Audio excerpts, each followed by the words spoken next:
여러분 안녕하십니까? EBS 교육대 토론의 박남기입니다.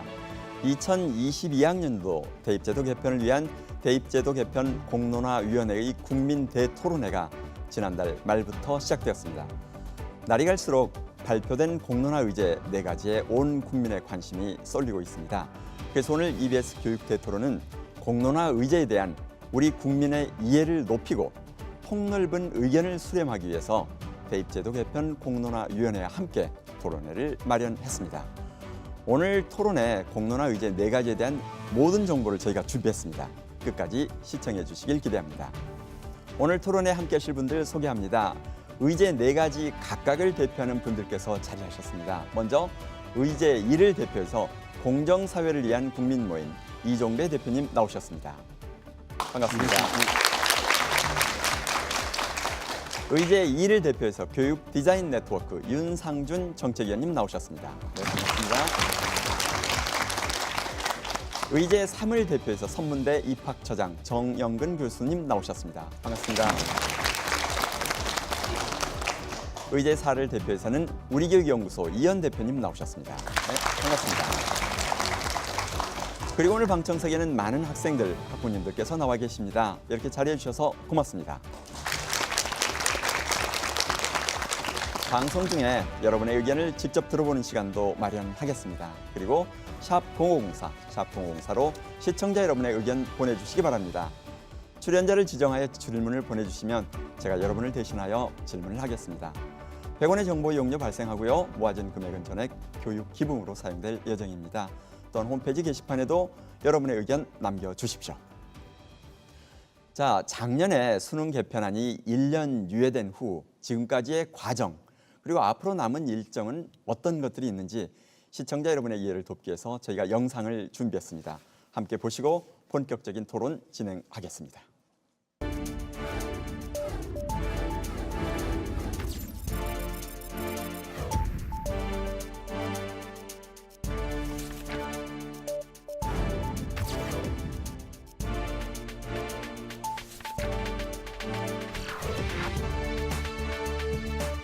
국민이 공감하는 수기 공론화 과정을 거칠 수 있는 열린 안을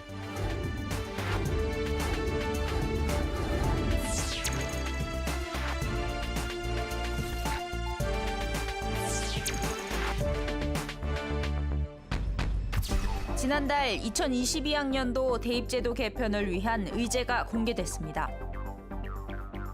첫 번째 안은 각 대학이 수능 전형으로 학생을 45% 이상 선발하는 내용이 골자입니다. 수능은 현재의 상대평가를 유지합니다. 두 번째 안은 학생부와 수능 비율은 대학 자율에 맡기고 수능은 전 과목을 절대평가로 하자는 내용입니다. 세 번째는 수능은 상대평가로 유지하되 전형 비율과 수능 최저 기준은 대학이 정하자는 안으로 현행과 비슷합니다. 네 번째 안의 경우 수능 전형을 지금보다 늘리되 학생부 교과와 학생부 종합전형 사이의 균형을 맞추자는 안입니다. 수능의 최저학력 기준을 활용할지에 대한 내용은 두 번째 안을 제외하고는 모두 대학 자율에 맡기는 안으로 정리됐습니다. 이렇게 대입 개편의 공론화 의제가 확정되면서 최종안을 도출하기 위한 공론화 과정이 본격적으로 시작됐습니다. 19세 이상 국민을 모집단으로 하였으며 시민참여단은 설문조사를 통해 성, 연령, 지역, 대입 전형에 대한 태도 등을 고려하여 최종 400명 이상의 참가자를 선정할 예정입니다. 공론화위원회는 이런 절차를 통해 만들어진 대입제도 개편안을 대입특위에 전달하게 됩니다. 교육부는 오는 8월 말 국가교육회의를 통해 만들어진 대입제도 개편안 최종안을 확정해 발표한다는 계획입니다.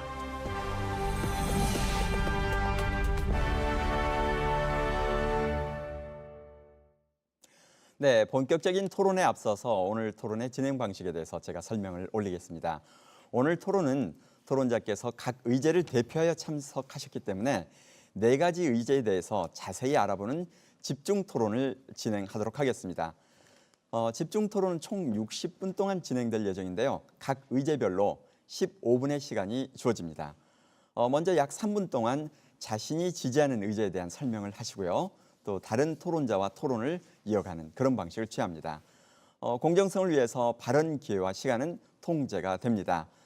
집중 토론이 진행되는 동안에는 토론 시간 준수를 위해서 스튜디오에서 타이머가 작동됩니다. 만약 제한 시간을 초과해서 발언을 계속하면 죄송하지만 제가 제재하게 됨을 미리 양해 드립니다. 자, 각 토론자들의 모두 발언을 먼저 들으면서 시작하겠습니다. 이번 모두 발언은 30초 내외인데요. 앉으신 순서대로 먼저 이종배 대표님부터 듣도록 하겠습니다. 예, 안녕하십니까. 공정사회를 위한 국민모임 대표 이종배입니다. 계층 이동이 자유로운 사회여야 건강한 사회입니다. 부모의 배경이나 빈부격차가 아닌 오로지 우리 학생들의 본인의 노력과 실력으로 원하는 바를 이룰 수 있는 사회여야 합니다. 그 원하는 바를 이룰 수 있는 건 공정한 제도를 통해서 가능합니다. 아무쪼록 이번 대입제도 개편을 통해 공정한 대입제도가 만들어질 수 있도록 최선을 다해야 된다고 생각을 합니다. 네, 공정성을 강조해 주셨습니다. 자, 이번에 윤상준 정책위원. 네, 안녕하세요. 교육디자인 네트워크 윤상준입니다. 교육의 목표는 대학 진학만이 아닙니다. 사람을 사람답게 성장시키는 것이어야 한다라고 생각을 합니다. 삶과 연결되는 배움으로 교육의 질이 높아져야 하는데요.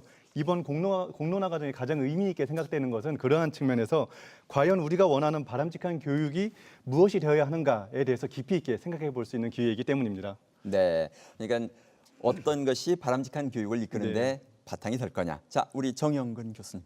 예, 안녕하세요. 이번 2022학년도 대입제도 개편은 그동안에 유례가 없었던 공론화 과정을 통해서 진행되는 것이고요. 또 이 대학제도의 이해관계자인 학생, 학부모, 교사, 대학이 모두 참여하는 이런 토론의 장이 만들어진다는 것은 굉장히 긍정적이나 이런 입시제도 변화에 따른 사회적인 혼란이나 부작용도 최소화하는 노력이 동시에 진행되어야 할 것입니다. 네, 혼란 부작용을 최소화하자 이렇게 말씀해 주셨습니다. 마지막으로 이현 대표님. 공론화 과정 그리고 수기라고 하는 것에서 제일 중요한 것은 기존에 가지고 있던 입장에서 한 걸음 물러서서 어떤 사안에 대해서 깊이 있게 이해하려고 하는 태도가 첫 번째죠. 두 번째는 사실적 근거에 기초해서 합리적인 판단하려고 애를 쓰고 그 과정을 통해서 사회적 합의를 도출하려고 한다라는 것이 전 수기 과정의 중요한 거라고 생각을 합니다. 네. 이번 토론이 그런 수기에 실질적인 도움이 되는 그런 토론이 되길 기대하겠습니다. 네, 고맙습니다. 지금 보신 것처럼 네 분 다 관점이 서로 강조하는 점도 다 다릅니다. 그래서 그걸 가지고 진행할 텐데요. 먼저 방청석에 자리하신 분들과 시청자들을 위해서 오늘 논의할 이 네 가지 시나리오가 어떤 것인지 약간 부가 설명 부탁드리고요. 선택된 배경은 무엇인지 또한 간략하게 설명을 부탁드리겠습니다. 어디 우리 제가 설명을 드릴까요? 제가 처음부터 참여를 했었으니까요. 네네, 고맙습니다. 6월 16일, 17일 1박 2일 동안 공론화 주간에 워크숍이 있었습니다. 네. 제가 듣기에는 교사, 학생, 학부모, 대학 관계자, 그리고 대입 전문가 5개 그룹에서 7명씩 참여를 했습니다. 그래서 그 7명이 참여해서 1박 2일 토론하는 과정을 통해서 공론회가 제안한 것은 뭐 35가지의 시나리오가 나올 수 있다라고 얘기를 했는데 1박 2일 토론하면서 비슷한 의견을 가지신 분들이 4개의 그룹으로 나눠지게 된 거죠. 아, 네. 그러면서 이제 그 비슷한 의견 중심에 4가지 시나리오가 이렇게 만들어져서 공론회 제시가 된 겁니다. 아, 예. 그 토론 과정을 통해서 그래서 네, 거기서 네. 네 개가 만들어졌네요. 네. 네. 자, 지금 방청석에는 이번 대입제도 개편안이 첫 적용되는 중3 학생들이 나와 있어요. 그래서 이 학생들은 어떤 기대를 하고 있는지 직접 들어본 후에 본격적인 집중 토론을 시작하도록 하겠습니다. 자, 나와 있는 학생 자기소개 부탁드립니다. 안녕하세요. 장성중학교 3학년 서수영이라고 합니다. 네, 우리 서수영 학생. 이번 대입 개편안 보면서 무슨 생각이 들었나요? 수시를 지향하는 편이었는데 없어질 것 같아서 조금 염려가 됩니다. 아, 그래요? 수시가 아마 없어지진 않을 겁니다. 자, 어떻든 대입 개편안에 대해서 이런 점이 좀 보완됐으면 좋겠다. 어떤 생각이 있을까요? 아직은 없는 것 같아요. 특별한 건 없으신가요? 네, 알겠습니다. 네, 고맙습니다. 또 다른 학생 만나보도록 하겠습니다. 자, 안녕하세요. 자기소개 부탁합니다. 안녕하세요. 신의중학교 3학년 윤지연입니다. 네, 지금 네 가지 시나리오 봤죠? 네. 어떤 것에 관심 있나요? 저는 이란에 제일 관심이 있는데요. 아, 이란에 관심이 있군요. 뭐 혹시 그 이유 뭐 있을까요? 대입은 공정성이 가장 중요하다고 생각합니다. 네. 그래서 정시가 확대되는 쪽에 더 관심이 많은 것 같아요. 아, 공정성 때문에 이란이 좋다. 혹시 뭐 바라는 점이 있을까요? 이 공론화위원회 바라는 점. 수능을 봐야 하는 학생의 입장으로서 그 정시 선발 인원이 명확하게 정해졌으면 좋겠습니다. 네, 네, 그래요. 네, 고맙습니다. 네, 이번에는 각 토론자들이 주도하는 의제별 집중 토론 시간을 가져보겠습니다. 먼저 토론자께서는 자신이 지지하는 의제에 대해서 설명을 해주시고요. 그 이후에는 상대 토론자들과 자유롭게 질문 및 답변, 보충 질문 및 답변을 하실 수 있습니다. 각 의제별 토론 시간은 의제 설명 3분, 토론 12분으로 총 15분입니다. 시간 엄수 부탁드리고요. 먼저 의제 1을 대표하여 자리하신 이종배 대표님의 의제 설명 듣겠습니다. 예, 이란에 대해서 설명드리겠습니다. 현재 2022학년도 대입제도 개편을 위한 공론화 과정이 진행 중인데요. 수시가 80%까지 확대된 수시 비율을 낮추고 정시를 45% 이상 선발하라는 게 이란의 주된 내용입니다. 네. 학생부를 정성평가하는 학생부 종합전형 일명 학종은 현재 급격히 증가하는 추세에 있습니다. 표 1을 보시겠습니다. 네. 보시는 바와 같이 서울대의 경우 2015년 이후에는 수시에서 학종이 차지하는 비율이 100%입니다. 서울대 수시 비율이 무려 78.5%임을 감안하면 네. 서울대 입학생 10명 중에 8명이 학종으로 입학하고 있다는 것입니다. 하지만 문제는 학종의 평가 대상인 학생부가 전혀 신뢰를 받지 못하고 있습니다. 그 이유가 무엇일까요? 표 2를 보시겠습니다. 교육부에서 실시한 학생부 관리 및 기재 학교 현장 실태 조사의 결과입니다. 보시는 바와 같이 고등학교 항목별 정정 건수가 18만 건에 달했습니다. 이 중에서 창의적 체험 활동 정정 건수가 10만 9천 건을 차지했습니다. 단순 오탈자 수정을 감안하더라도 절대 묵인될 수 없는 수치입니다. 이것을 보면 과연 학생부를 신뢰할 수 있을지 합리적 의심이 듭니다. 다음은 학생부를 신뢰할 수 없는 사례에 대해서 말씀드리겠습니다. 지난해 광주 A여고에서 학생부 조작 사건이 발생해 사회적으로 큰 물의를 일으킨 적이 있습니다. 학기 초에 성적 우수 학생 10명을 선발해 특별 관리를 했고 해당 교사는 나이스에 접속해서 36회의 부정 수정을 했습니다. 이 사실을 안 A여고 학생들은 믿고 따르던 선생님이 자신을 버렸다며 분노를 했다고 합니다. 이 사건들을 보면 과연 학생부를 믿을 수 있을까요? 다음은 대학의 학생부 평가가 불공정하다는 비판을 받고 있습니다. 수시가 거의 80% 가까이 확대되면서 일반고의 서울대 학교이사 수가 현저히 줄어든 상황입니다. 이를 보면 사실상 고교 등급제가 실시되고 있는 건 아닌지 합리적 의심이 들고 있는 상황이고요. 마지막으로 수시의 가장 큰 문제점은 내신 역전이 불가능하다는 점입니다. 표 3을 보시겠습니다. 고1 내신 등급이 고3 때 상승한 경우가 고작 3%밖에 되지 않을 정도로 내신 역전이 어렵다는 걸 알 수가 있습니다. 따라서 내신 성적이 상위권인 소수를 제외한 나머지 90%의 학생들은 수시로 상위권 대학에 진학하는 것이 매우 어렵습니다. 네. 예, 마무리하겠습니다. 학생부는 불공정합니다. 내신이 좋지 않은 우리 90%의 재학생들, 그리고 재도전하는 재수생들, 그리고 검정고시생 만학도들이 충분한 기회를 가지려면 대입 정시가 45% 이상 확대되어야 한다고 생각합니다. 예, 감사합니다. 네, 고맙습니다. 자, 지금부터는 이 의제 1에 대한 토론을 시작을 하겠습니다. 뭐 어떤 분이든지 먼저 질문이나 의견을 말씀해 주셔도 좋습니다. 네. 의제 1을 발표해 주신 이종배 대표님께 질문 드리겠습니다. 예, 예. 수능 위주 전형을 45% 이상 유지하자 이렇게 주장을 하셨는데요. 예. 사실 대학은 설립 유형, 국립대학이나 사립대학, 또 소재 지역, 수도권 대학이냐 또 지역에 소재해 있는 지방대학이냐 또 규모 4,000명 이상을 뽑는 대형 대학이냐 또는 1,000명 이하를 뽑는 소규모 대학이냐 이런 여러 가지 다양한 장단점을 가지고 있는데요. 이러한 400여 개 대학에 일률적으로 45%의 어떤 수능 정시 비율을 이렇게 강제로 한다는 것은 과연 이 합리적인 방안인가 좀 의심이 되고요. 네, 일단 질문 하나만 먼저 하고 가죠. 예. 네, 답 부탁드립니다. 예, 그래서 저희가 이제 각 지방대라든지 전문대라든지 그런 대학의 여건을 충분히 저희가 감안을 하려고 네.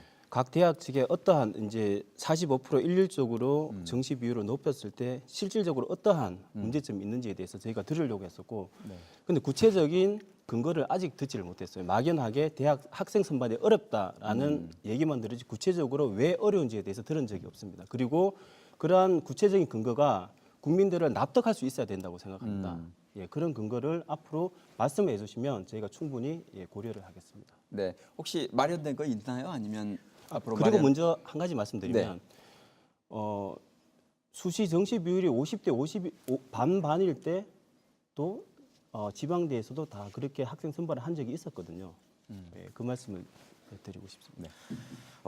지금 학생부 교과는 총 41.5% 올해 모집이 되고요. 네. 학생부 종합은 24.4%, 그리고 수능은 20.7%입니다.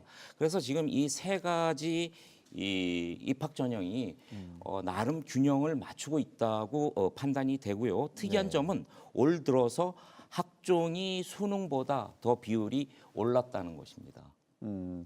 알겠습니다. 우리 윤 대표님. 네, 일단 저는 기본적으로 수시하고 정시 이렇게 두 가지로 나눈 거에 대해서는 옳지 않다고 생각하는 게 네. 각각의 전형의 특성들이 워낙 다르거든요. 교과를 중심으로 하는 전형이 있고요. 종합을 중심으로 하는 전형이 있고 수능을 중심으로 하는 전형이 있고 각각의 특성은 워낙 다르기 때문에 곧바로 비교하는 것은 어렵다고 일단 생각을 하고요. 네. 실제 수시에서는 다 뽑지 못한 인원들이 정시로 이월되는 게 있습니다. 네. 근데 그거를 감안했을 때 작년 같은 경우는 정시에서 총 34.7%의 학생이 뽑혔고요. 네. 수시에서 특히나 학종은 맥시멈 뽑혀봐야 사실 24%대거든요. 그럼 이미 정시로 뽑히는 학생 수가 학종에 비해서 불평등하다라는 생각은 들지 않고요. 또 추가적으로 좀 더 말씀을 드리자면요. 네. 아까 그 학생부의 신뢰에 대해서는 사실은 또 인정할 부분은 있는 것 같습니다. 네.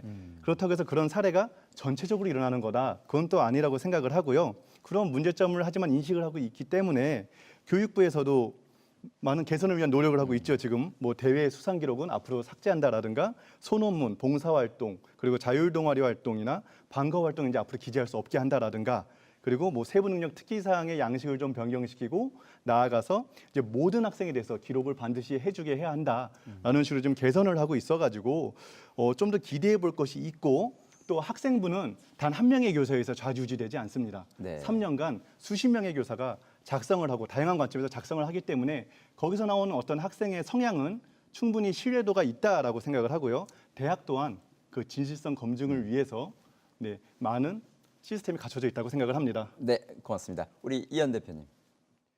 우선 질문 드리려고 하다가 지금 아. 윤 선생님 얘기를 듣고 나니까 네. 윤 선생님한테 질문을 해야 될 아, 문제가 네, 좀 좋습니다. 생겼는데 아닙니다. 근데 오늘 지금 이종배 대표 진행하시는 순서니까 우선 이 질문을 좀 드릴게요. 네. 아까 그 학종에 대해서 여러 가지 네. 짧은 시간에 비판을 좀 해주셨는데요. 예, 예. 정돈이 좀 잘 안 되는 것 같아요. 예, 그러니까 학종의 문제가 뭔지를 예. 항목별로 이렇게 좀 정리를 좀 해주실 수 있을까요? 항목별로요. 뭐 항목별도 좋은데 예. 아까 학종의 그 너무나 학생 많기 기록과 때문에. 관련되어진 문제들 예, 얘기를 예. 하셨잖아요. 예, 예. 조금 정리가 덜 돼서 예. 학생부 종합전형의 문제가 뭔지를 한번 체계적으로 정리 한번 해주시면 좋겠다. 예.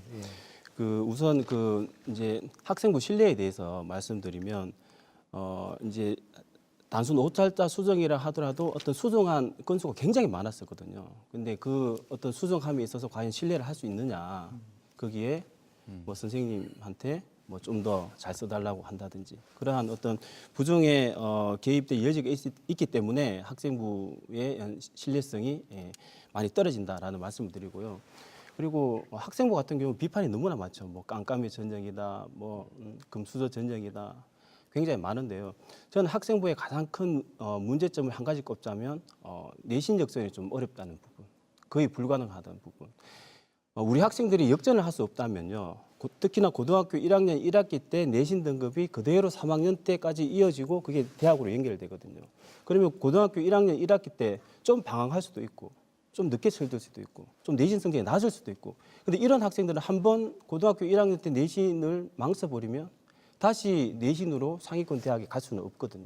역전이 안 된다라고. 이게 네. 학생부의 가장 큰 문제라고 생각하고, 이러한 내신으로 자신들이 목표한 대학에 갈 수 없는 90%의 학생, 3등급 이하 90%의 학생들은 결국 수능 정시를 통해서 자기가 목표하는 대학에 갈 수밖에 없거든요. 그런데 그 수능 정시의 비율이 지금 너무나 낮다는 겁니다. 이걸 50%까지 높여서 내신이 좋지 않은 우리 학생들에게 2학년, 3학년도 포기하지 않고 끝까지 열심히 공부할 수 있도록 그런 기회를 줘야 된다라는 측면에서 정시가 확대되어야 하고 학생부의 문제점은 그러한 문제점이 가장 큰 네. 문제점입니다. 일단 질문은 짧게 해주십시오. 짧게 더 하겠습니다. 아까 제가 왜 그 질문을 드렸냐면요. 예. 정시로 확대해야 된다고 말씀하시는 거는 이제 의제사하고 같은 입장입니다. 예, 다만 45% 이상 이렇게 지정을 하셨는데 예. 학종에 대해서 여러 가지로 비판하시면서요. 예. 학종의 비율에 관한 얘기는 하지 않으셨어요. 예. 그러면 정시를 45% 하면 예. 어떤 대학이 예. 학종으로 나머지 55%를 다 뽑아도 좋다는 뜻인가? 이런 질문이 제가 드리고 싶은 질문입니다. 예. 저희는 이제 그 정시는 방금 말씀드린 그런 어떤 우리 학생들에게 또 다른 기회를 주자는 측면에서 정시 확대를 이제 요구하고 있는 것이고요. 네. 교과랑 학종의 비율 같은 경우에는 저희는 대학 자율에 맡겨야 된다고 생각을 합니다. 예, 하기 때문에 저도 그 교과랑 학종의 비율까지 저희가 어떻게 하라고 하면 이건 대학 자율 면에 있어서 네. 바람직하지 않다고 생각하기 때문에 네, 일단 정시 확대만 50% 이상 하면 그 이유는 큰 문제는 안 된다라고 생각을 합니다. 네. 예, 우리 정영근 차장님 말씀. 예, 2015년부터 19년까지 전형 유형별 변화 추이를 좀 이 화면에 띄워주시겠습니까? 사실 저희가 크게는 정시와 수시 이렇게 나눌 수가 있죠. 그런데 수시는 학생부 교과, 즉 내신, 고교 성적을 중심으로 하는 전형과 학생부 종합, 비교과적인 내용들을 중심으로 하는 이러한 것이 나뉘어져 있습니다. 네. 그럼 지금 학생부 교과는 2015년 38%에서 2019년 41%로 증가하는 추세고요. 네. 학종 또한 증가하는 추세입니다. 그러나 수능은 2015년 31.6%에서 2019년 20.7%로 이 하강하는 이 추세를 보여주시는 게 더 좋을 것 같은데요. 네. 이것은 곧 학생들이 아까 중3 학생도 자기는 수능을 보는 것보다는 이 여러 가지 이 준비를 하고 싶다 이런 얘기를 했는데요. 네. 사실은 이 비율이 현재에 그렇게 어떤 한쪽으로 치우친다 저는 이렇게 판단이 되지가 않습니다. 알겠습니다.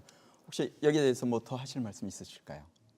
아니요, 저희가 이제 그 비율의 균형도 균형이지만요. 네. 교과든 학종이든 방금 말씀드린 그런 내신이 좋지 않은 학생, 그 다음에 재수생들, 만학도, 그다음 검정고시생들에게 충분한 기회를 주려면 최소 정시 비율이 50%까지 높아져야지만 충분한 기회를 줄 수가 있다고 생각하기 때문에 지금의 비율은 비정상적이라고 생각합니다. 아, 그러면 역으로 예. 재수를 권장하는 게 될 수도 있겠네요. 아니죠. 재수에 대해서 말씀드릴까요? 네, 조금만. 지금 수시가 80%까지 지금 높아진 상황이잖아요. 네. 근데 2017년도에 재수생 비율이 14년 만에 최고치를 기록했습니다. 네. 수시가 거의 80%에 육박함에도 재수생 비율이 최고치를 기록했거든요. 이 말은 재수생이 나오는 비율은 어떤 전형이나 전형 비율의 문제가 아니라 네. 그때 상황에 따라 발생하는 것이기 때문에 뭐 정시가 확대되면 재수생이 증가한다? 전혀 근거 없는 얘기입니다. 네, 어디 윤님. 내신 역전 불가능 그리고 이제 어떤 그 패자부활전이라는 표현 좀 예. 좋은 표현은 아니지만 예. 네. 그런 표현을 썼을 때 그런 측면에서 사실 절대평가에서도 좀 고민을 해봤거든요. 그러니까 지금 그러한 문이 좁아지는 이유가 네. 상대평가 때문이 아닐까. 예. 만약에 상대평가라고 한다면 제가 열심히 해요. 근데 이 사람은 더 열심히 해요. 그러면 제 성적은 떨어질 수밖에 없죠. 네. 근데 절대평가라고 한다면 저만 열심히 하면 되거든요. 그런 측면에서는 절대평가도 충분히 기회를 줄 수 있다라고 저는 좀 생각이 예. 드는데요. 지금 그 절대평가의 문제는 뭐냐 하면요. 뭐 점수 줄 세우기다 이런 비판을 많이 하시나요? 수능 같은 경우에는 뭐 점수 줄 세우기 때문에 과도한 경쟁이 있다 이런 말씀을 하시는데요. 학종은 줄 세우기 아니라고 생각하시나요? 근데 좀 다른 성격의 줄 세우기죠. 줄 세우기인데 학종 같은 경우에도 제가 데이터를 봤는데요. 거기도 뭐 서류 평가 점수, 뭐 면접 평가 점수에서 소수점까지 있더라고요. 소수점까지 줄을 세우더라고요. 학종 같은 경우에도요. 그리고 절대 평가의 가장 큰 문제점이 뭐냐 하면 동점자 아시겠지만 한 등급에 수많은 동점자가 나오기 때문에 수능은 그 수능으로 선발을 할 수가 없죠. 동점자가 많기 때문에. 그럼 수능은 결국 수능의 본연의 선발 기능이 무력화되기 때문에 수능은 사실상 뭐 폐지될 수도 있지 않을까, 극단적으로는 네. 그런 가능성이 있기 때문에 저희는 어떤 수능만의 본연의 어떤 학생 선발로서의 기능을 해야 된다고 생각하기 때문에 절대 평가는 받아들일 수가 수능의 없습니다. 독자적인 고유 예, 선발 기능을 그렇죠. 유지할 예. 수 있도록 했으면 예, 예. 좋겠다.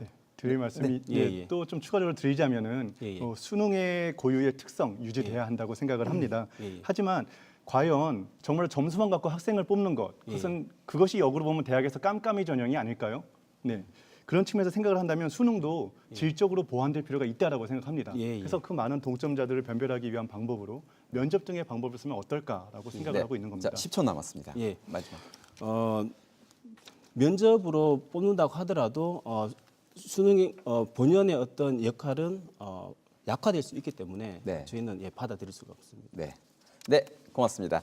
자, 그러면은 이번에는 의제 2를 대표하여 자리하신 윤상준 정책위원님께서 토론을 주도해서 진행하겠습니다. 자, 윤 의원님, 먼저 의제 설명부터 부탁드립니다. 첫 번째 슬라이드 부탁드립니다.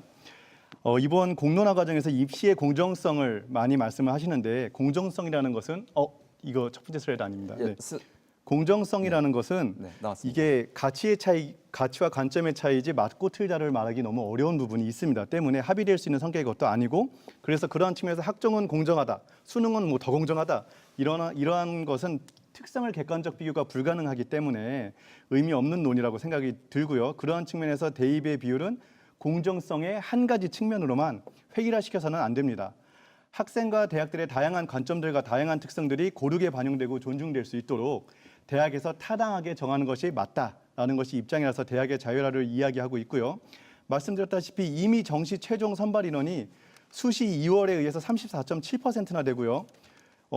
이 인원은 학생부 종합 전형을 훨씬 넘는 인원이고요. 이러한 상황에서 획일적으로 특성 전형의 확대를 보장해 주는 것은 합리적이지 않다라고 생각을 하는 것입니다. 두 번째 슬라이드 부탁드립니다.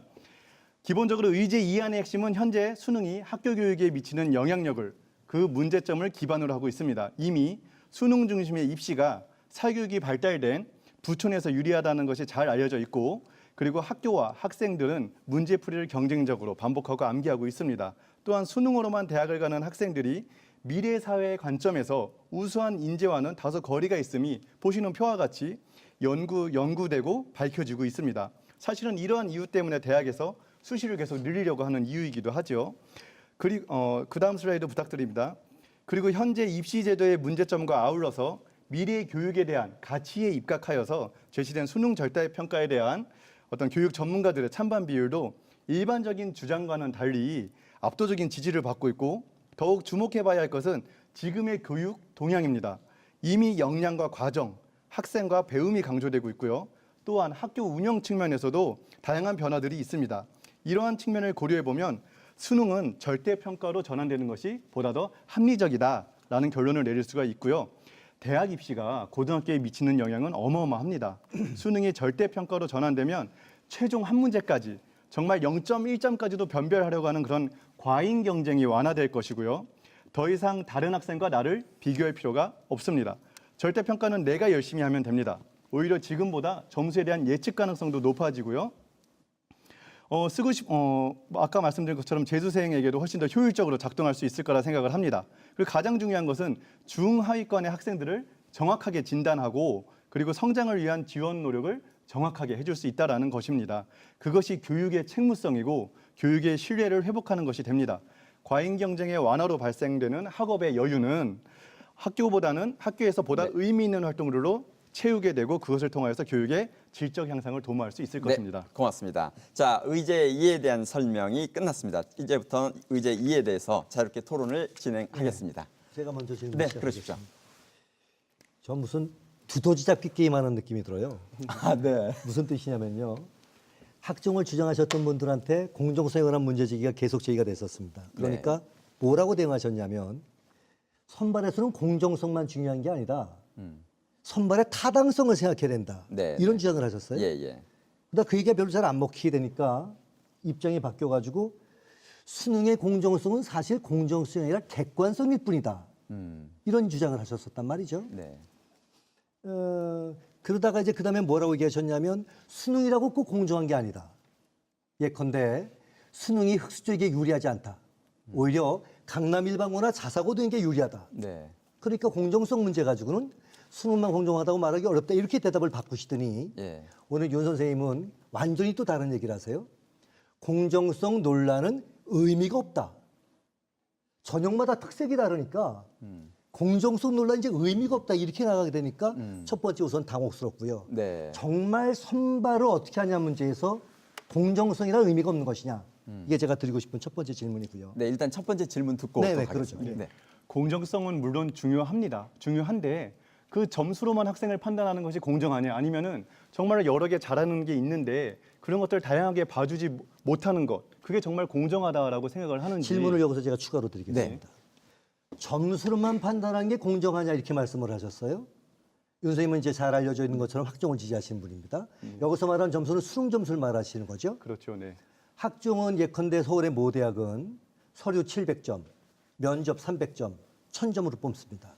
자, 그래서 어떤 학생이 서류에서 690점 맞았어요. 면접은 300점 만점 맞았어요. 그렇게 되면 990점 맞은 거 아니겠습니까? 네. 다른 학생은 이 학생보다 서류에서 1점 덜 받았습니다. 네. 이 비교는 점수를 비교하는 거 아닌가요? 아, 답변 드려도 되는 건가요? 네네. 네. 아, 네. 그러니까 저희가 경쟁 자체를 부정하지는 않습니다. 일단 제가 말씀드린 건 네, 계속 말씀드릴게요. 점수로만 뽑는 게 공정하지 않다라고 말씀하시는데 질문은 네. 학종은 점수로 안 뽑냐? 이게 질문입니다. 점수로 뽑는데 네, 그러니까 네. 제가 드리고 싶은 말씀은 어떤 걸로서 도대체 판단해서 점수를 매기느냐. 그러니까 학종과 정시의 가장 큰 차이점은 문제를 푸는 점수가 정말로 그 학생의 역량을 나타낼 수 있는 것인지 그러면 문제는 아니면은 점수를 뽑는 게 문제가 아니라 문제 풀어서 얻은 점수와 네. 입학사정관이 주관적으로 매긴 점수. 입학사정관제는 아니니까 지금 현재 아니 첫 번째 네네. 서류평가를 입학사정관들이 하시잖아요. 네네. 그분들이 매긴 점수는 괜찮고 네. 학생이 시험 봐서 얻은 성적의 점수는 의미가 낮다 이런 주장이신가요? 그런 주장 아닙니다. 아닙니까? 그러니까 예, 예. 대학의 자율화를 얘기하고 있지 않습니까? 네네. 각각의 특성은 당연히 존중이 돼야죠. 그런 측면에서 그런 전 입시 제도가 세계가 그대로 유지되는 것은 당연하다라고 생각합니다. 다만 각각의 문제점이 있는데 그거를 그 안에서 회복시키고 개선하도록 노력을 해야지. 자, 수시가 좀 나빠. 정시를 늘려. 아니야, 정시가 나빠. 수시를 늘려 이번엔. 이런 식으로 제로섬 게임은 더 이상 의미가 없다라는 얘기고요. 저는 토론이 생산적으로 되려면 질문에 좀 집중할 필요가 있다고 보는데요. 네. 제 첫 번째 질문은 점수만 가지고 뽑는 게 공정한 것이 아니다라고 말씀하셨기 때문에 예, 그 부분은 이제 답이 좀 됐죠? 된 것 같고요. 학종은 점수로 안 뽑습니까? 학종도 점수로 뽑는다. 그렇죠. 자, 그렇다면 이것도 점수로 뽑고 이것도 점수로 뽑는데 차이가 뭡니까? 이게 그 다음 질문이었던 겁니다. 네, 네. 네. 그 질문을 대답해 주셔야 되죠. 그러니까 같은 점수지만 네. 그 점수가 어떻게 나왔느냐가 중요한 겁니다. 네. 정말로 학생이 그 삶에서 묻어나온 점수냐 수능이 음흠. 그 학생이 학교 생활을 한 그 근거들, 결과들로서 나온 다양한 측면들. 그렇다고 해서 그거를 입학사정관 한 명이 일괄적으로 채점을 했느냐. 그리고 나름의 공정성을 위해서 서로 크로스 체크도 하고 이런 과정이 있기 때문에 네. 물론 질적으로 다른 점수라는 의미죠. 그래서 앞에 수능은 삶의 체험이 드러나 있지 않은 점수기 때문에 이거 가지고 평가하는 것만 공정하다고 말하는 건 아니, 자꾸 의미가 그렇게 없다? 말씀을 하시면 예. 네. 좀 더 생산적인 논의를 위해서 네네. 네. 말씀을 드리자면은 그러면은 그 두 가지의 점수의 질이 같아야 된다라고 생각을 하시는 건가요? 아니요. 제 질문은 단순합니다. 네. 네, 알겠습니다. 점수로 뽑는 게 네. 공정한 건 아니다라는 것에 대한 질문을 했었던 거고. 네, 그 질문이 충분히 됐고 지금 네, 답이 네. 지금 아직 좀 명확지 않은데 다른 질문 또 들어보겠습니다. 네, 먼저 절대평가 같은 경우에는 뭐 이제 면접을 추구하신다고 하셨는데 저희가 봤을 때는 이제 극단적으로 5등급 절대평가도 주장을 이제 하시고 있는데 그렇게 되면 학종이 대폭 확대되거나 학생부를 볼 수밖에 없습니다. 대학에서는 학종이 대폭 확대되거나 아니면 본고사 같은 또 다른 전형이 네. 추가될 수 있기 때문에 굉장히 대입제도 혼란스러울 수 있다. 그런 면이 있기 때문에 저희가 반대하고요. 그리고 그 수능 그 정시가 확대되면 뭐 사교육비가 증가한다. 뭐 그런 말씀도 하시고 지금 말씀하신 건 아니지만 예, 그 말씀도 하시고 학종이 오히려 사교육비를 낮출 수 있다라고 말씀을 하시는데 그게 근거가 있나요? 거기는 조사한 근거가 저희가 있습니다. 그래서 예. 실제 합격생들을 대상으로 해서 예. 모 대학에서 이제 조사를 했는데 예. 어떤 것이 사교육비를 가장 많이 유발했느냐라고 예. 했을 때는 예. 논술 그리고 수능 뭐 이런 그리고 밑에 이제 학종 이런 식으로 나왔다라는 거죠. 예. 그런 측면에서 이제 사교육비를 더 많이 이제 쓰게 하는 부분은 논술과 수능이다라고 저희가 얘기를 하는 근거가 있는 거고요. 그 절대평가에서 사실 거기에 또 다른 교과라든가 예. 아니면 대학별 평가를 추가하고 싶은 마음은 없습니다. 왜냐하면 그건 절대평가의 취지랑 다르기 때문이죠. 다만 저희가 면접을 하자는 것은 대학에서 추가할 수 있다라는 것이죠. 아, 대학에서? 대학에서 추가할 수가 있죠. 수능으로 수많은 동점자가 있기 때문에 수능으로 네. 변별할 수가 없기 때문에 네. 학생부를 본다든지 아니면 본고사를 부활시켜서 학생의 어떤 능력을 평가하려고 하겠죠. 대학에서는. 그럴 우려가 있다는 거예요. 근데 뭐 그런 우려는 저도 충분히 이해는 예, 됩니다만 그래서 반대하고 있는 겁니다. 네. 대학에서 이미 충분히 학생부 종합전형 등을 통해서 그런 면접의 알겠습니다. 노하우가 어디 대학 얘기 듣겠습니다. 예, 저도 윤상준 위원님께 그 절대 평가와 관련해서 질문 또 코멘트 드릴까 합니다. 전 과목을 절대 평가 수능으로 이렇게 바뀔 때는 이 대표님도 말씀하셨지만 변별력의 문제가 물론 생깁니다. 그러나 우리가 이 상대 평가에는 분명히 폐해가 있고요. 또 절대 평가의 장점은 우리가 익히 잘 알고 있습니다. 저는 이 수능 평가가 상대 평가로 간다, 절대 평가로 간다는 것은 시간의 문제라고 판단이 됩니다. 즉 벌써 2017학년도에는 한국사가 절대평가로 변화됐고요. 작년에는 영어 영역이 이 절대평가로 가고 있습니다. 그리고 2022년 교육과정에서는 통합과학, 통합사회도 절대평가로 갑니다. 그래서 현재 2022학년도에 전 과목을 절대평가로 바꿀 때는 여러 가지 준비가 덜 돼 있거나 평가의 다른 요소 때문에 어려움이 있겠지만 이것이 점차적으로 변한다면은 이 대학에서의 어떤 선발도 더 이렇게 연구가 될 것이고 저는 시간의 문제라고 판단이 됩니다. 혹시 여기에 대해서 답변? 코멘트를 해주신 거니까 뭐 질문은 아닌 것 같은데 네네. 저는 질문을 좀 네, 질문 드리고 하나 하십시오. 싶은데. 네. 짧게. 아까 그 윤 선생님 짧게 질문하세요. 질문 짧습니다. 어느 대학에서 조사를 해보니까 네네. 사교육을 가장 많이 유발하는 게 논술과 네네. 수능이다. 수능과 논술 네네. 그리고 가장 적게 유발하는 건요? 가장 적게 유발하는 것은 여기서 조사된 바로는 뭐 적성 검사 전형이라고 일단은 나왔습니다. 네. 어느 대학인가요? 글쎄요. 그건 나중에 제가 따로 말씀드리겠습니다. 네. 몇 명 조사한 건가요? 이 조사는 총 학생의 500명을 조사했고요. 네네. 네, 또 다른 뭐 조사에서는 뭐 326명을 조사하기로 하고 했습니다. 네. 이 시나리오 2를 만들 때 사교육 걱정 없는 세상이 시나리오 2의 주도 그룹 중에 하나 있었습니다. 지금은 네. 뭐 어디 가시는지 잘 모르겠는데 제 그 CG 한번 올려봐 주시겠어요? 제 CG 네. 중에 제가 그 이현 아까 대표님 발표를 CG 못했는데 하나 올려주시겠어요? 사교육이 가장 많이 유발되는 네, 전형이라는 사교육 유발 CG가 자료. 있습니다. 이현 네네. 이 자료가 지금 이안을 주장했었던 네. 사교육 걱정 없는 세상에서 2만 5천 명 대상으로 조사했던 자료입니다. 네네. 그 자료에 보면 그거 뒤에 계속 있나요? 올려주세요. 없애지 말고. 네. 사교육을 가장 많이 유발한 전형이 뭐냐? 사국세 조사 결과가 네. 학생부 종합 전형이라 그래요. 그다음에 제 그 CG 중에 4년제 대학 정시 모집 비율의 변화 그 CG 한 번만 올려봐 주십시오. 네, 말씀하십시오. 제가 계속 듣던 주장 중에 수능이 늘어나면 사교육비가 늘 거다. 이런 얘기를 계속 들어왔었어요.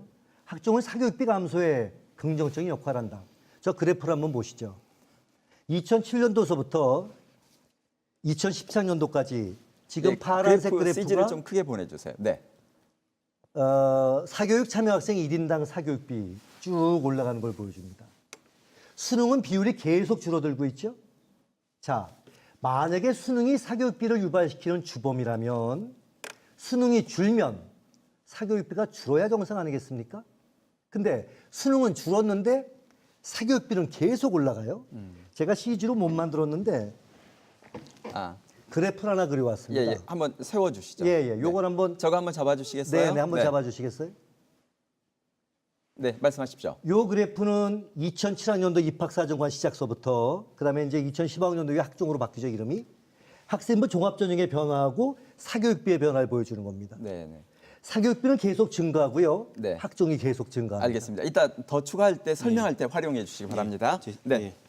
제가 말은 결론을 지어야 될 것 같아요. 네. 어떤 대학에 500명 애들한테 주관적으로 물었던 내용 가지고 수능은 사교육비를 많이 유발한다.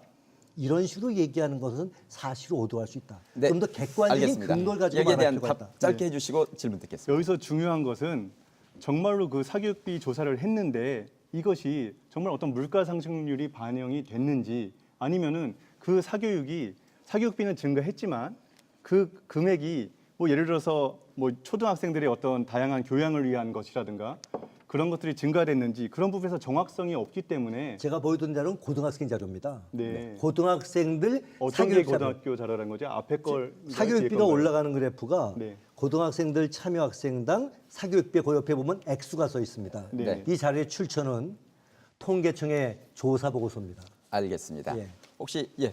짧게. 짧게 시간 얼마 안 남았는데요. 그 궁극적으로는 학생부 중심 전형으로 가야 된다라고 생각을 하시는 거죠? 그렇지는 저희 않습니다. 네. 정치도 인정을 정시도 인정을 합니다. 다만 질적으로 좀 예. 바뀌어야 된다. 바뀌어야 그러니까 된다. 저희가 주로 강조하는 것은 평가의 질이 이제 개선돼야 된다. 각각의 문제점은 다 있다. 네, 네. 그럼 내신 역전이 안 되는 그런 학생들은 자신들이 원하는 대학 가기 위해서 정시를 통해서 준비를 해야 되는데 그 비율이 20% 낮다고 생각하지 않나요? 실제 수시 2월 하면은 34% 이상이고 예. 뭐 이제 수시에서의 수능 최저가 주는 영향까지 생각하면은 최저는 근데 적용하는 대학도 있고 안 하는 대학도 있잖아요. 그게 이제 약 40%가 넘거든요. 적용하는 대학이 수시 선발 인원에. 네. 그럼 이제 60%가 되고요. 이제 또 하나 드리고 싶은 말씀은 시간이 다 됐습니다. 나중에 질문하면서 네, 추가해 맞습니다. 주시기 바랍니다. 네, 현재 시청자 여러분의 실시간 문자 참여 이루어지고 있습니다. 4697님께서는 각각의 의제에 대해서 자세히 알 수 있어서 좋습니다. 미래를 위한 선택이 되었으면 합니다. 라는 의견 주셨습니다. 네, 방송이 끝날 때까지 시청자 여러분의 의견 받고 있습니다. 샵 054, 샵 0504로 여러분의 의견과 질문 보내주십시오. 100원의 정보 이용료 발생하고요. 모아진 금액은 전액 교육 기부금으로 사용될 예정입니다. 또한 홈페이지 게시판에도 여러분의 의견 남겨주시기 바랍니다. 자, 이번에는 의제 3을 대표하여 자리하신 정영근 교수님께서 토론을 주도해 주시겠습니다. 먼저 의제 설명 부탁드립니다. 예, 시나리오 3은 현재의 입시 체제를 큰 틀에서 유지하면서 점진적으로 변화하자 이러한 시나리오입니다. CG2를 하나 올려주시겠습니까? 현재 학생부 위주 전형과 수능 위주 전형은 사실은 학생부 위주 전형은 학생부 교과 전형과 또 학생부 종합 전형으로 나뉘기 때문에 이 세 개의 전형이 2대 4대 2로 어느 정도 균형을 맞추고 있습니다. 물론 뭐 논술은 이제 축소지향적으로 가고요. 그렇지만 이 그래프에서 보듯이 이 수도권과 지방에는 또 이런 차이점이 있습니다. 네. 수도권에서는 아무래도 학생부 종합에 대한 비율이 높아지고요. 네. 또 학종에 대한 비율도 높아집니다. 그러나 지방에 소재한 대학들은 전국 평균과 유사하다는 것이죠.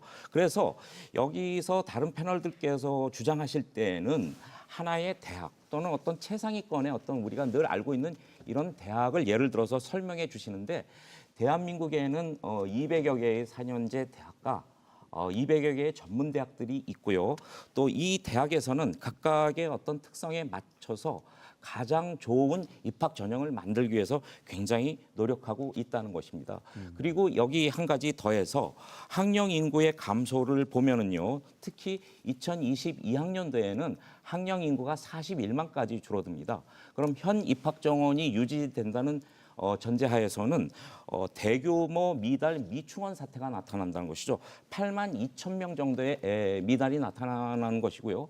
이것은 곧 고등교육의 한 축인 대학의 위기와 붕괴로 연결될 수도 있다는 것입니다. 그리고 두 번째로는 수능 평가에 대해서 상대 평가와 이제 절대 평가에 대한 이 판단인데요. 이 변별력 같은 것을 고려하면 이것은 이제 윤 위원님께서 자세히 말씀을 주셨기 때문에 저희가 단기적인 관점에서는 일단은 상대 평가를 유지하면서 장기적인 관점으로 이 절대 평가로 옮겨가자 이런 말씀이고요. 마지막으로 수능 최저 학력 기준에 대해서도 대학 자율에 맡겨달라는 것입니다. 이것 역시 수도권에 위치한 학교들은 역시 경쟁률이 높으니까 학생부 위주의 전형, 즉 내신이나 학종으로 뽑은 다음에 수능 최저 학력 기준으로 더블 체크한다는 것입니다. 네. 그러나 이렇게 학령 인구가 줄어드는 상황에서 많은 지역에 소재해 있는 지방 대학들은 최저 학력 기준을 폐지하거나 축소 지향적으로 나가고 있다는 것도 이 자리를 빌어서 다시 한번 강조드리고 싶습니다. 네, 고맙습니다.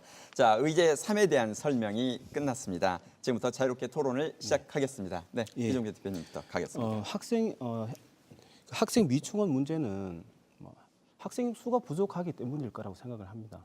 예, 그렇게 말씀을 드리고 그리고 여론조사에 의하면 국민 73.5%가 대입 정시를 50% 이상 확대해야 된다. 이런 국민적 여론이 있거든요. 이 부분에 대해서 어떻게 생각하십니까? 그 여론조사를 말씀하실 때는 예. 그 소스와 예. 또 오차 범위 또 예. 어떻게 샘플링 했느냐가 같이 나와야 되고요. 예, 예. 그리고 지금 출처를 말씀드리면 저희는 예, 예. 사실은 저는 이 세 가지 이 전형이 균형을 맞추고 있다는 것은요. 학생부 교과는 유난히 이 고교에서 학업 성적을 잘 관리하는 학생들은 학생부 교과로 지원하면 됩니다. 이게 한 40% 정도를 차지하고 있으니까요. 그런데 우리 학생들 중에는 교과보다는 비교과적인 요소, 동아리 활동이라든가 또는 등산 활동, 체육 활동 등을 즐기는 학생들은 학생부 종합으로 지원을 하면 좋은 결과가 나올 수 있습니다. 그러나 또 이런 것이 관리가 잘 안 된 학생들이 늦게라도 수능을 준비해서 수능을 본다면은 또 이러한 수능도 20.7%또 정시에서 등록을 안 한 학생이 2월 되는 것까지 하면은 30% 가까이 올라가게 됩니다. 그래서 이런 세 개의 이 균형 잡힌 저는 현재 단계에서 물론 대학별로는 어떤 한 전형이 지나치게 높은 대학도 없지 않아 있습니다. 그러나 저희는 400여 개 대학의 평균을 보기 때문에 이 400여 개 대학의 평균 측면에서 봤을 때는 이 학생부 교과와 학생부 종합 수능이 좋은 비율을 맞추고 나간다는 것이고요. 추가 질문하고 네, 아까 그 근거하고 추가 질문 좋습니다. 짧게 근거는 부탁드립니다. 정시 확대를 반대하는 사교육 걱정이 없는 세상에서 리얼미터인가 아무도 공신력 있는 여론기관에 의뢰를 해서 나온 여론조사 결과다라는 말씀을 드리고요. 네. 한 가지 추가적으로 질문을 드리겠습니다. 교과, 학종 이렇게 균형을 맞춘다고 하셨는데요. 그렇게 균형을 맞추면 66% 정도 되지 않습니까? 두 개를 합치면요. 네. 그런데 자꾸 제가 말씀드리지만 교과가 학종도 이제 교과가 들어가지 않습니까? 내신 같은 경우에는 1학년 1학기 때 성적이 나오면 그 등급을 3학년 때 끌어올리는 경우가 제가 자료를 보여드리면 3%밖에 100명 중에 3명밖에 되지는 않습니다. 그러면 고등학교 1학년 1학기 때 내신이 한번 나빠져 버리면 그 교과 전형이나 학종 전형을 통해서는 역전을 할 수 없는 거예요. 재도전을 할 수가 없습니다. 그럼 우리 이런 학생은 어떻게 해야 됩니까? 지금 이 대표님께서는 한 가지 좀 잘못 파악하시거나 간과한 것이 있는데요. 네. 학생부 교과와 학종이 같은 수시 전형이다. 뭐 이렇게 말씀하시고 계신데요. 아니요, 같은 거는 아니고 교과는 내신 성적을 기반으로 한다라는 제가 말씀을 드리는 거죠. 답변드리겠습니다. 이 학생부 교과는 교과 중심으로 이 전형이 이루어지는 것이고요. 학종은 가능한 교과를 배제하면서 비교과적인 요소를 위주로 뽑는다는 것입니다. 그래서 수시가 합쳐서 7, 80%가 된다고 하지만 이것은 분명히 교과와 비교과로 이렇게 나눠서 진행되고 있다는 것을 분명히 말씀드리고요. 저는 이것을 꼭 강조드리고 싶습니다. 이 400여 개의 대학이 전형을 맞는 데 있어서 굉장히 심혈을 기울이고요. 그리고 학령인구 감소를 말씀드린 것은 그만큼 대학이 절박하기 때문에 어떻게 하면 좋은 학생들을 더 유치하고 선발할 수 있는지에 대해서 굉장히 고민하고 있다는 것입니다. 그러면은 지금 이 수시 또는 교과와 학종의 비율이 올라간다는 얘기는 고교 현장에서 그만큼 학생들이 이 전형을 선호한다는 것이고요. 수능에 대한 전형은 수도권의 이 상위권에 있는 고등학교나 특수고등학교에서는 굉장히 선호가 될 수 있는 것이지만 이 전국 대부분의 고등학교에서는 수능을 보고자 하는 학생들의 비율이 높지 않고 그 어떤 학생들의 요구에 맞춰서 대학은 수능을 설계하게 된다는 것입니다. 네, 획대에 관한 거기 때문에 네, 이쪽으로 가십시오. 네. 우선은 정 선생님 죄송한 말씀입니다만 학교가 지방에 계시잖아요. 그래서 학종에 대해서 주요 대학들의 학종이 어쩌신지에 대해서는 잘 모르시는 것 같아요. 예를 들면 서울에 있는 일반 사립대학이에요. 일반고아이들이 학종으로 들어가려고 하면 내신 등급이 어느 정도 돼야 되는지 잘 모르시잖아요. 왜냐하면 아까 말씀하실 때 학종은 교과를 배제하고 비교과 활동을 중심으로 본다고 말씀하셨는데 실제 서울에 있는 주요 대학의 일반고아이들이 들어가려고 하면 그러니까 학종으로 들어가려고 할 때 내신 성적이 굉장히 높은 수준을 유지된 건 잘 모르시는 것 같다. 이걸 한번 확인해 보실 필요가 있겠다고 말씀드리고 질문 드리겠습니다. 네. 질문은 이겁니다. 정 선생님 계속 강조하신 것처럼 지방에 있는 대학들 같은 경우에는 인구절벽 시대 때 학생 모집 충원 자체가 어려워서 아주 위기에 빠질 수 있는 상황에 있다. 아마 서울대, 연대, 고대는 그때도 학생 충원 가지고 걱정하지 않을 겁니다. 여전히 치열한 경쟁이 벌어질 겁니다. 다시 말하면 서울의 상위권 대학과 지방에 있는 대학들의 형편이 좀 다르다는 거죠. 두 번째, 상위권 대학들은 학종의 비중이 높고 지역에 있는 대학들은 교과의 비중이 높습니다. 그러니까 서울에 있는 최상위권 대학들 또 상위권 대학들과 지역에 있는 대학들은 대입 제도를 가지고 저는 여건이 다른 상태에 있다고 판단을 하는데 왜 의제 3을 얘기하시는 분들 중에는요. 서울대, 연대, 고대, 서강대에서는 한 분도 안 나오시고 늘 지방대 계신 선생님만 나오셔서 말씀을 하실까요? 예, 거기에 대해서 답변 드리겠습니다. 네, 네. 다음에 이 경기, 그러니까 네. 수도권과 강원 패널로는 네. 수도권에 있는 입학처장님이나 아, 수도권에 있는 그러시군요. 많은 네, 네. 분들이 나오실 수 있을 것입니다. 네. 사실 이거와 관련해서는 대학에서 이러한 논의 자체에 대해서 굉장히 또 부정적인 시각으로 보는 분들도 계신데요. 일단 이현 대표님께서 질문해 주신 그 관점에 대해서 좀 설명을 드리겠습니다. 저는 특히 각 패널들께서 대학을 중심으로 하면 그 몇 개 상위권 대학 그리고 고교를 중심으로 하면 몇 개 그 특수 목적이나 또는 이러한 자사고 이런 데에서 아주 상위권 학생들만 이 초점을 맞추는 듯한 인상을 받았습니다. 사실 제가 이 졸업식 같은 거를 예를 들면요. 이 상 받는 학생도 있지만 같이 졸업하는 200~300명의 학생들이 있고 다 같은 이 축하받아야 되는 졸업생임에도 불구하고 왜요 이 상위권에 있는 몇 명만이 관심을 받고 나머지 대다수의 학생들은 그냥 뒤에서 박수만 치는 이러한 입장에 있을까요? 저는 지방대학 입장을 대변하는 것이 아니라 대학의 입장에서는 각 대학이 즉 지금 이 대표님께서 말씀하신 수도권의 경쟁력이 높은 대학들은 또한 맞습니다. 암만 학령 인구가 줄어들고 인구 절벽이 오더라도 여전히 그 대학들은 높은 경쟁력을 유지하겠죠. 그러면은 그러한 대학들은 그 여건에 맞게 이 입시를 설계하고 있고요. 또 지역에 위치한 지방 대학들은 또 자기 여건에 맞게 최선을 다해서 이 입시 전형을 설계한다는 것을 좀 강조드리고 네, 싶습니다. 제가 일단, 한 가지만 아니, 이제 시간이 네. 너무 아, 그쪽으로 가서 그렇군요. 이제 네. 우리 이현 대표님 말씀 듣겠습니다. 감사합니다. 네. 저희 같은 경우는 이제 3년 후에 바로 이제 2022학년도부터 절대평가가 돼야 된다라고 주장을 하는 이유는 무엇이냐면은 이제 교육의 동향이 그때 되면 이제 저부터 시작되죠. 고교 학점제라든가 이러한 또 변화들이 시작이 되는데 사실 학교 교육에 가장 많은 영향을 미치는 것이 입시거든요. 입시가 바뀌지 않으면 사실 학교가 바뀌기 너무 힘들기 때문에 입시가 먼저 바뀌어주면서 그 노력들이 같이 이루어져야 된다라는 측면에서 이제 2022년도에 절대평가가 되어야 된다라고 의견을 드리고 있는 겁니다. 그런 측면에서 좀 더 이렇게 보충해 주실 말씀이 있으신지. 예, 윤 의원님 말씀에 전적으로 공감하고요. 사실 이 절대평가에 대한 어떤 장점을 잘 말씀을 해주셨는데 대학의 입장에서는 또 변별력도 굉장히 중요합니다.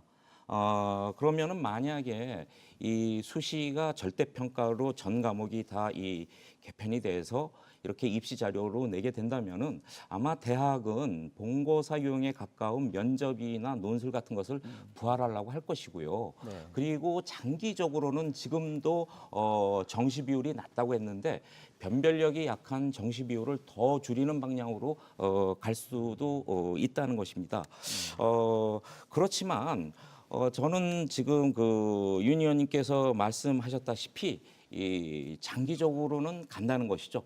그러니까 이것은 지금 절대평가가 수능에서 좋다, 상대평가가 좋다는 이러한 어떤 논리보다는 현재는 상대평가를 유지하면서 점진적으로 가는 것이 이 어떤 사회적 혼란이나 부작용을 최소화할 수 있는 방법이라고 생각이 됩니다. 네, 좋습니다. 네, 네. 아까 질문하십시오. 제가 이제 원래 3안의 시나리오 팀에 같이 있었습니다. 아, 그러셨군요. 그랬다가 이제 의견이 합치를 못 봐서 사안이 따로 만들어진 건데요.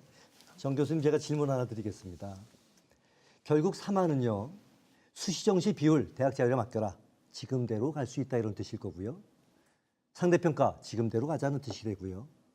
최저학력 기준 대학 자율에 맡겨라. 그렇게 된다면 아마 지금 체제에 그대로 가는 것에 아주 유사한 관점이 될 것 같은 생각이 들어요. 또 아까 말씀하실 때 대학들은 이런 논의 자체를 별로 탐탁하게 여기지 않는다 이런 말씀을 하셨어요.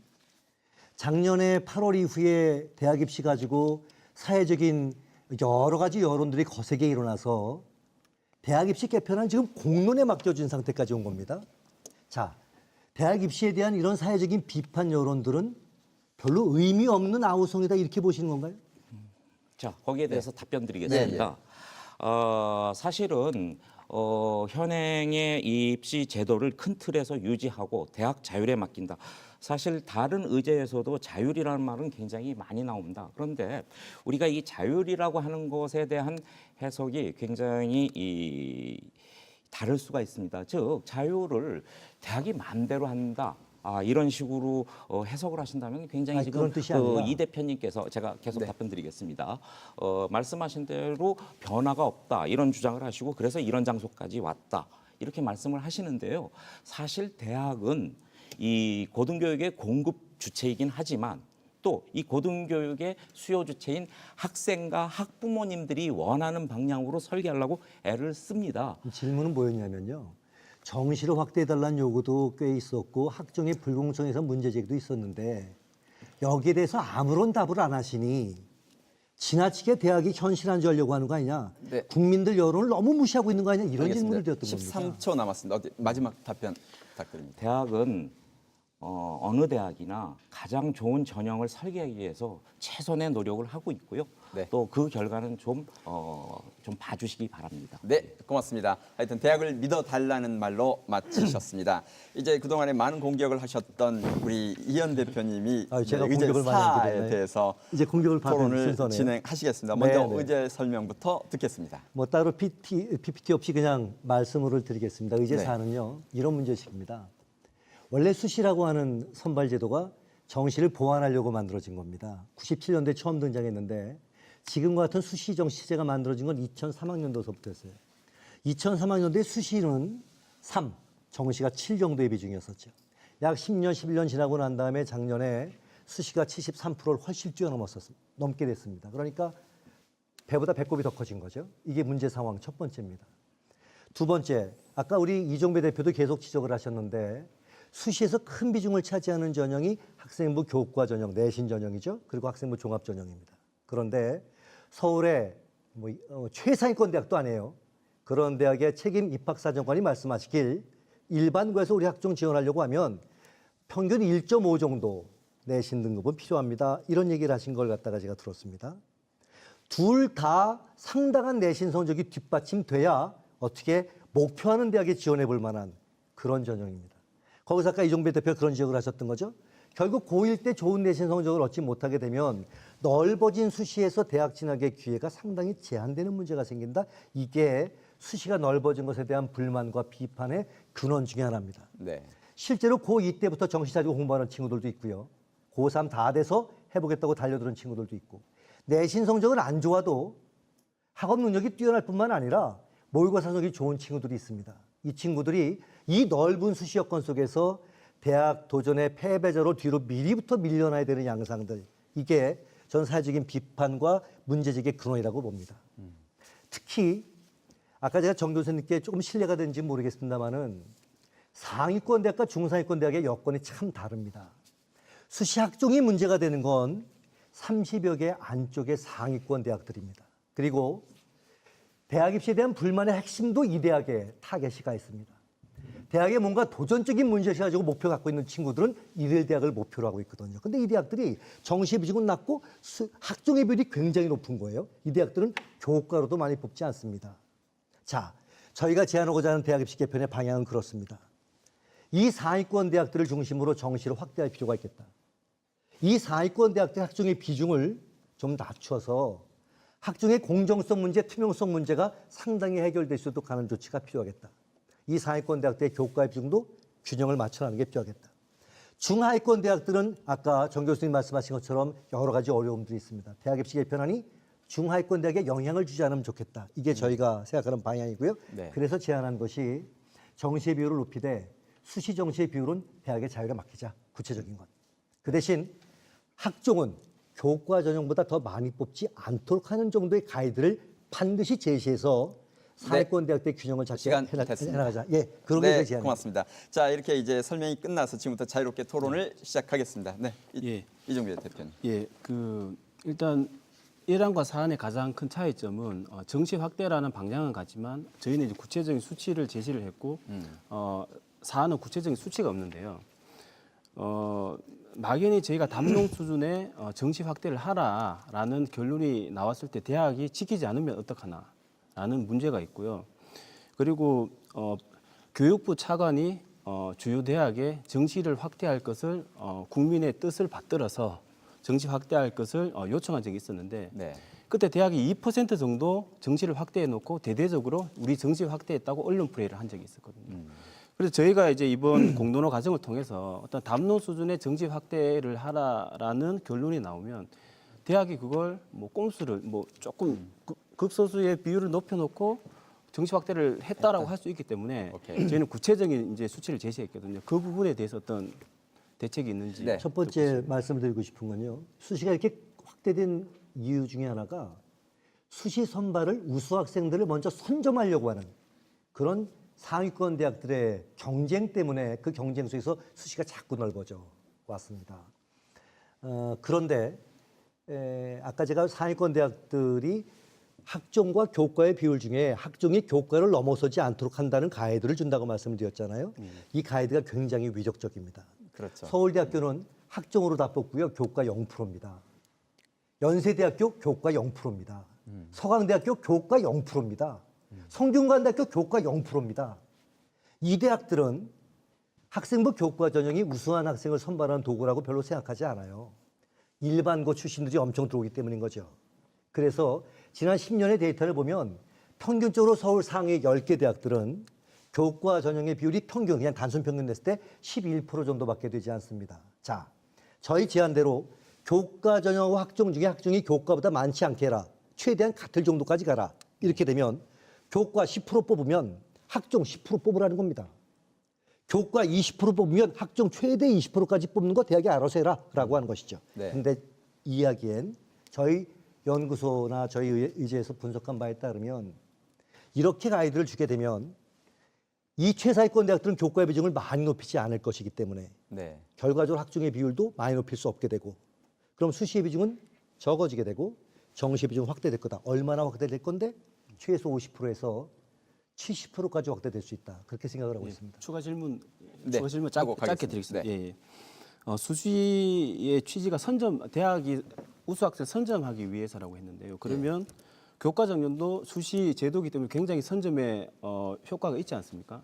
그렇다면 교과를 학종처럼 변질을 시켜서 이렇게 교과를 높여가지고 뽑을 가능성도 저는 있다고 봅니다. 왜냐하면 그 선점이라는 그런 매력을 포기할 수 없기 때문에.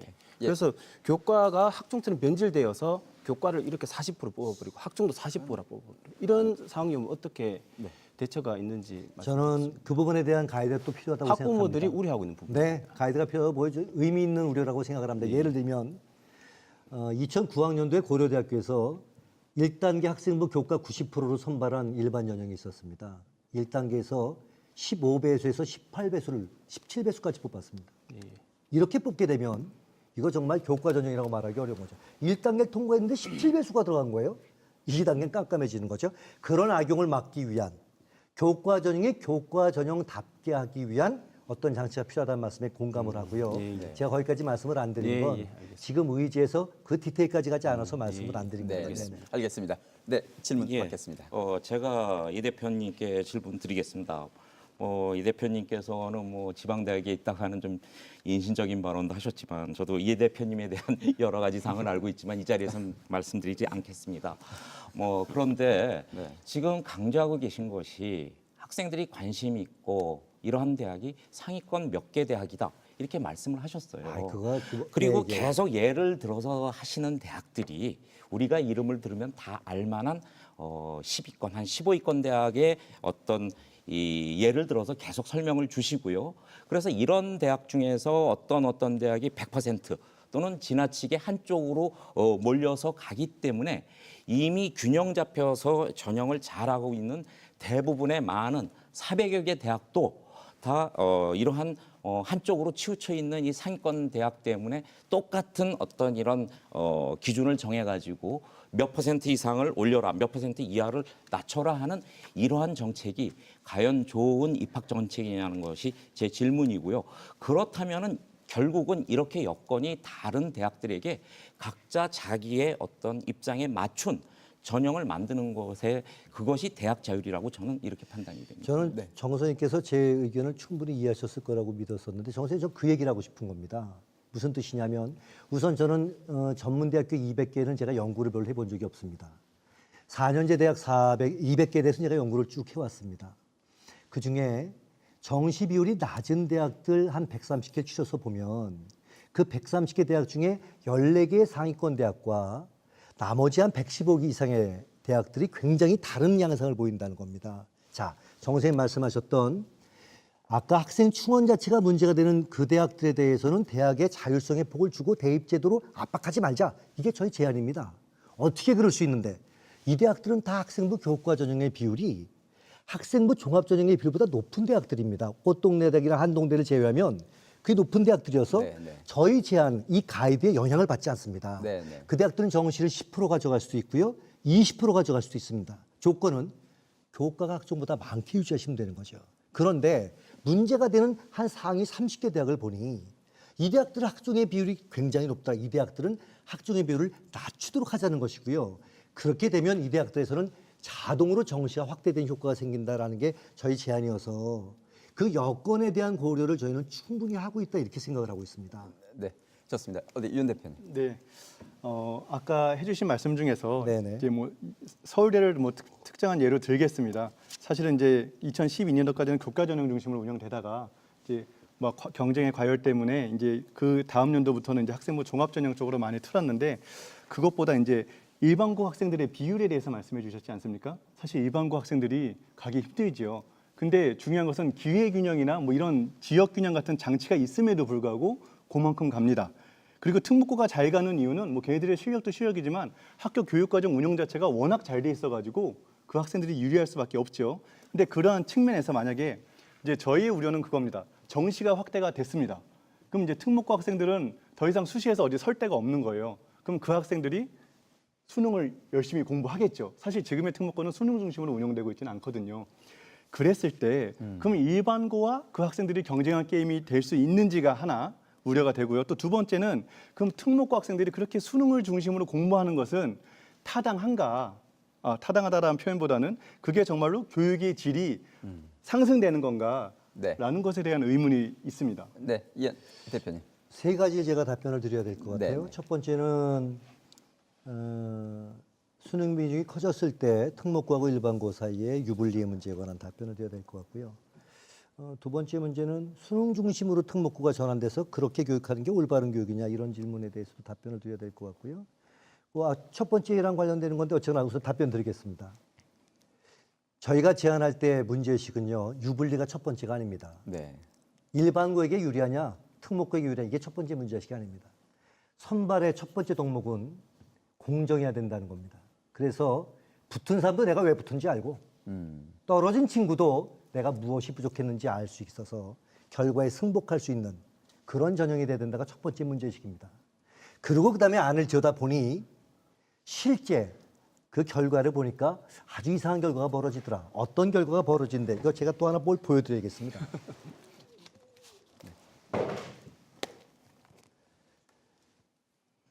요거 잠깐만 보여주시죠. 네. 2017학년도에 서울대 수시 일반 전형, 이게 서울대 전형적인 학종입니다. 서울대 전체의 50% 이상을 이거로 뽑습니다. 거기 합격자 학교 유형입니다. 서울대 전체 50% 이상을 뽑는데 일반고하고 자공고, 자공고는 자립형 공립학교를 말합니다. 다 합쳐봐야 34.2%밖에 안 됩니다. 합격자 중에요. 특목고 자사고 합치니까 64%가 돼요. 아시다시피 특목고 자사고 학생들은 전체 고3 학생 수의 5%밖에 안 됩니다. 5%밖에 안 되는 학생들이 합격자의 64%를 차지하는 거죠. 95% 차지하는 친구들은 34%를 차지해요. 그런데 수능으로 본 건 결과가 어땠냐? 서울대 정시는 100% 수능입니다. 100% 수능을 본 거 보니까 일반고 친구들이 54%를 차지합니다. 특목고 자사고 친구들은 43%를 차지하는 거죠. 적어도 현재 서울대 입시 결과를 가지고 보면 수능이 일반고에게 불리하다고 말하는 건 사실을 왜곡하는 것이다. 실제 서울대 수시 일반이 특목고 자사에게 압도적으로 유리했다라고 말하는 게 사실에 근접한 것이다. 마지막 질문입니다. 수능 중심으로 공부하는 게 올바른 공부냐? 저한테 시간이 별로 없어서 짧게 말씀을 드려야 될 텐데 고등학교 교육과정은 음악, 미술, 체육, 생활교양, 창의적 체험활동 빼면 국어, 영어, 수학, 사회, 과학으로 돼 있습니다. 제가 아는 모든 나라가 그렇습니다. 미국도 마찬가지입니다. 영국도, 프랑스도, 독일도 대학 진학을 준비하는 그런 교육기관에서 가장 중요하게 다루는 과목은 모국어, 외국어, 수학, 사회, 과학입니다. 이걸 열심히 공부한 친구들이 대학 가서 공부할 친구들이라고 보는 거죠.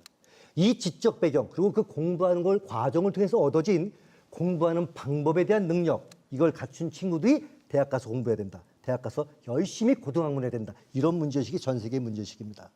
어떻게 그 과목을 가르칠 것이냐 문제는 그 다음 문제고요. 네. 저는 특목고든 일반고든 대학을 준비한다면 이 공부를 열심히 한 친구들이 대학 가게 만드는 것이 올바른 제도다. 그런 생각을 가지고 있습니다. 네.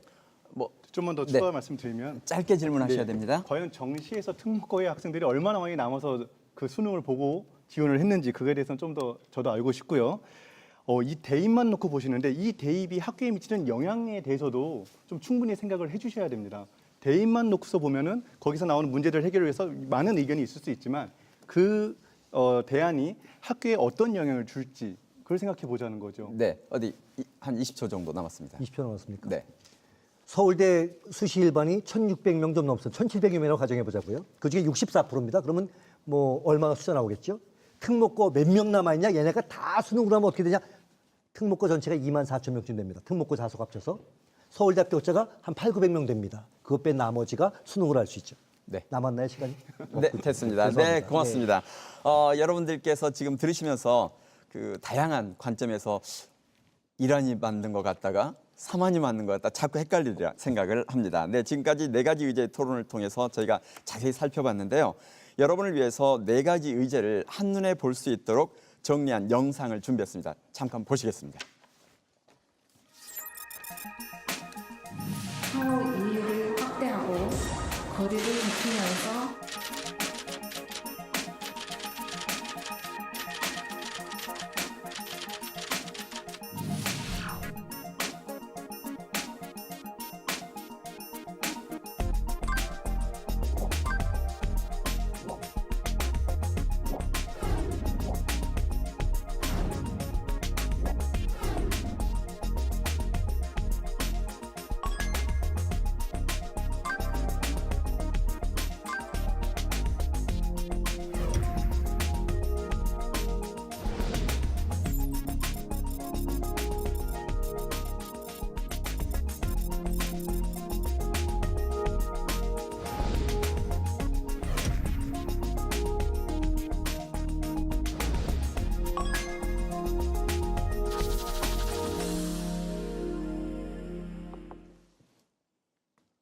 네, 오늘 토론 열기가 정말 뜨겁습니다. 오늘 토론 어떻게 보셨는지 방청석에 자리한 분들 의견 듣는데요.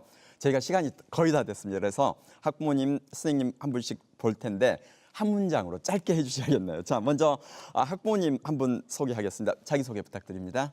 안녕하세요. 대학교 1학년, 중학교 1학년 자녀를 둔 최명입니다. 네, 학부모님 입장에서 오늘 토론 어떻게 보셨는지요? 짧게. 너무 잘 보았고요. 네. 네 가지 의안에 대해서 장단점을 알 수 있어서 좋은 토론이었습니다. 네, 고맙습니다. 길게 말씀 못 드려서 죄송합니다. 이번에는 현장 계신 선생님 뵙겠습니다. 네, 안녕하세요. 도래울 중학교에 근무하고 있는 교사 이승희입니다. 예, 선생님은 토론 어떻게 보셨습니까? 저는 어쨌든 우리 학생들이 행복한 학교가 만들어져야 된다고 생각하고요. 네. 2022년 대입제도 개편은 학교 교육이 정상화되고 그다음에 교육이 혁신되는 방향으로 이루어져야 된다고 생각합니다. 네, 고맙습니다. 자, 마지막으로 대학에 계시는 교수님 한 분 모셨습니다. 자, 자기소개 부탁드립니다. 네, 안녕하세요. 교육대학교에서 학생들을 지도하고 있는 민희자입니다. 네, 오늘 토론 어떻게 보셨습니까? 네, 오늘 마찬가지로 오늘 네 가지 의제 쟁점들에 대해서 아주 잘 알 수 있어서 아주 좋은 기회가 되었다고 생각합니다. 네, 고맙습니다. 자, 어느새 주어진 토론 시간이 다 되었습니다. 마지막으로 각 토론자께서 덧붙이실 말씀 혹은 자신이 지지하는 안에 대해서 약 1분 내외로 짧게 부탁을 드리겠습니다. 우리 이종배 대표님입니다. 네. 입시는 공정해야 합니다. 부모의 능력이 아닌 학생 본인의 능력으로 평가받아야 합니다. 공정한 제도는 수능입니다. 고3 10명 중 8명이 공정한 전형은 수능이다라고 대답을 했습니다. 그리고 정시 확대해야 합니다. 학부모 90%, 국민 73% 이상이 수능 50% 이상 확대를 바라고 있습니다. 입시의 공정성과 정시 확대 이 두 가지는 반드시 이번 공론화를 통해서 해결해야 된다고 생각합니다. 고맙습니다. 우리 윤상준 정책위원님. 네, 그 어떤 시나리오도 완벽한 시나리오는 있을 수가 없습니다. 지금 공론화와 토론의 과정에서 가장 중요하게 고려되어야 할 것은 앞으로의 교육이 무엇이어야 하는지 그것에 대한 가치 공유가 먼저 있어야 되고요. 그것에 맞는 교육을 지원해 줄 수 있는 평가와 입시 제도를 고민하는 자리가 되어야 합니다. 우리 교육의 역할은 단 한 명의 최고 중에 최고를 만들어주는 것이 아니라 모든 학생들이 성장할 수 있도록 만들어주는 것이어야 하고 과잉된 경쟁을 완화시키고 교육의 질적 제고를 위한 여유를 만드는 것, 함께 성장하는 교육 혁신의 시작을 위해서 시나리오 2안에 대한 지지를 부탁드립니다. 네, 고맙습니다. 우리 정영근 교수님. 예, 우리나라에서 대입과 교육은 뗄래야 뗄 수가 없는 불가분의 관계입니다. 그런데 여기서 우리가 한 가지 조심해야 될 것은요. 이 교육이 중심이 되고 대입이 거기에 따라가야 되는데 지금 우리는 이 대학 교육이 입시에 매몰되는 상황입니다. 즉 고교 교육이 다 안정화되고 발전되면서 여기에 맞춰서 대학 입시가 발전돼 나가야지 대학 입시를 먼저 설정해 놓고 여기에 맞춰서 고교 교육을 따라와라 하는 것은 잘못된 접근이라고 판단이 됩니다. 네, 고맙습니다. 마지막으로 이현 대표님. 공론화하고 수기 과정에서 저는 가장 중요한 문제가 사실적인 데이터에 입각한 증거를 제시하고 판단해가는 과정들이라고 생각을 합니다. 제가 보기에 공론화 과정은 위기에 빠졌습니다. 공론화위원회에서 저희 의제 발제단에게 필요한 자료들을 갖다가 요청해라라고 말씀을 주셔서 저희가 이 의제들에 관한 판단을 위해서 자료를 요청했습니다. 대학들한테 거부당했습니다. 주요 대학들이 자료 공개하기를 거부했습니다. 사실적 근거가 없는 논쟁은 목소리 크면 이기거나 아름다운 얘기 주장하면 이기는 것처럼 흘러갈 수 있습니다. 의미 있는 공론화를 위해서는 저는 객관적 근거를 판단할 수 있도록 해주는 그런 자료에 대한 제공을 포함한 뒷받침들이 앞으로 꼭 돼야 될 거다 이렇게 생각을 합니다. 네, 고맙습니다. 네, 오늘 토론은 여기에서 마무리하도록 하겠습니다. 오늘 토론에 참여하신 이종배 대표님, 정영근 교수님 자리해주셔서 고맙습니다. 윤상준 정책위원님 그리고 이현 대표님 고맙습니다. 네, 고맙습니다. 감사합니다. 또한 지금까지 TV를 시청하신 시청자분들, 방청석에 자리하신 모든 분들, 그리고 직접 문자로 참여해 주신 모든 분들께도 진심으로 감사드립니다. 고맙습니다. 오늘 열띤 토론을 벌인 대입제도 개편 공론화 의제는 7월 한 달 동안 400명 이상의 시민 참여단 수기와 종합토론 등을 거쳐서 8월 초에 최종 확정 발표됩니다. 여러분의 많은 관심이 더 나은 미래를 만들어가는 초석이 될 것입니다. 오늘 토론에 대한 추가 정보 혹은 의견 참여를 원하시는 분은 대입제도 개편 공론화 홈페이지에 꼭 가셔서 의견을 올려주시거나 질문을 주십시오. 저희는 다음 주에도 EBS와 대입제도 개편 공론화위원회가 공동으로 주최하는 토론회를 준비하고 있습니다. 여러분의 많은 시청 부탁드리겠습니다. 여러분 다음 주 이 시간에 다시 뵙겠습니다. 고맙습니다.